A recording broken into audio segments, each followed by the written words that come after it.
4টি শর্তে ফিরতে পারবে আওয়ামী লীগ, জানালেন আলী রিয়াজ।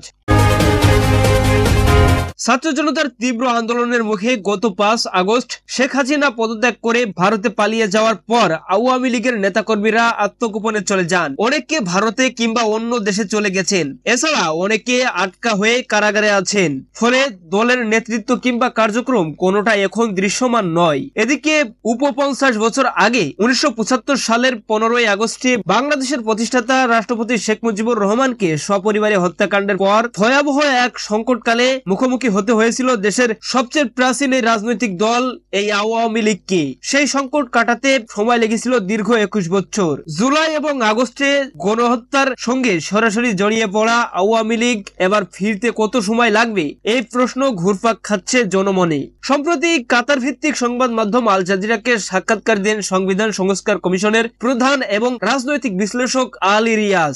এই সাক্ষাৎকারে তিনি আওয়ামী লীগের পুনরুদ্ধারের জন্য 4টি শর্ত উল্লেখ করেছেন। সেগুলো হলো, নাম্বার 1, 16 বছরের শাসনামলে বিশেষ করে 2024 সালের আন্দোলনের সময় সংঘটিত অপরাধের জন্য নিঃশর্ত ক্ষমা চাওয়া। নাম্বার 2, দলের বর্তমান মতাদর্শ পরিত্যাগ করা। নাম্বার 3, শেখ হাসিনার পরিবারের কোন সদস্যকে আর নেতৃত্বে না রাখা। নাম্বার 4, মতবিরোধী অপরাধ সহ সব নৃশংস অপরাধের বিচার নিশ্চিত করা। অধ্যাপক আলী রিয়াজ ইউনূসের নেতৃত্বাধীন বাংলাদেশ অন্তর্বর্তী সরকার কর্তৃক গঠিত সংবিধান সংস্কার কমিশনের প্রধান হিসেবে দায়িত্ব পালন করছেন। তিনি সংস্কার প্রস্তাব নিয়ে ঐক্যমত গড়ার কাজ করছেন। তিনি বলেন, জুলাই আন্দোলনের সময় যেসব ব্যক্তি গণহত্যার জন্য সরাসরি দায়ী তাদের বিচার হতে হবে, যার মধ্যে শেখ হাসিনাও অন্তর্ভুক্ত।